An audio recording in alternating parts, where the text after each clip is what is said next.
Welcome to decay catering. இப்போ நம்ம பார்க்குறது அரைக்கீரை தான் பார்க்க போகிறோம். இன்றைக்கி ரொம்ப டேஸ்டி அண்ட் ஹெல்த்தி ஃபுட்டு. ஒரு கப் அளவு சின்ன கப் அளவு, அதாவது 100 கிராம் சிறுபருப்பு, 50 கிராம் துவரம்பருப்பு, ஒரு பச்சை மிளகா, அரை ஸ்பூன் மஞ்சத்தூள், இதை போட்டு 2 விசில் வச்சு நம்ம எடுத்துக்கலாம். அதுக்குள்ளே நம்ம கீரை எப்படி பண்ணுறதுன்னு பார்த்துடலாம். ஒரு கடாயில் எண்ணெய் ஊற்றிக்கோங்க.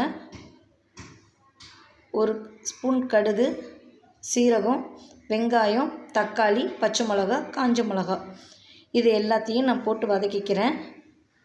நான் அரைக்கீரை க்ளீன் பண்ணி வச்சுருக்கிறேன். ஒரு அரைக்கட்டு அளவு தான் எடுத்துருக்கிறேன். இந்த அரைக்கட்டு அளவு 5 பேர் அளவு நம்ம சாப்பிடலாம்.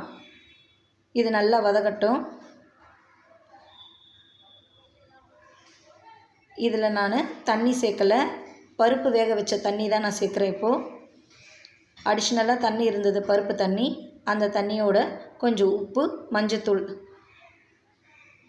இதை போட்டு ஒரு 5 மினிட்ஸ் வேகட்டும்.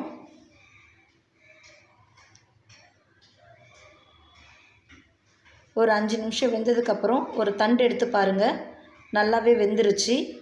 இப்போ நம்ம வேக வச்ச பருப்பை எடுத்து கிளறி கொடுத்துக்கலாம். ரொம்ப டைட்டாக இருக்குது எனக்கு.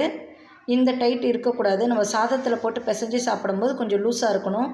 அதனால் நான் ஒரு 1/4 கப் அளவு தண்ணி ஊற்றிக்கிட்டேன். இப்போ பருப்புக்கு தேவையான உப்பையும் சேர்த்துக்கோங்க.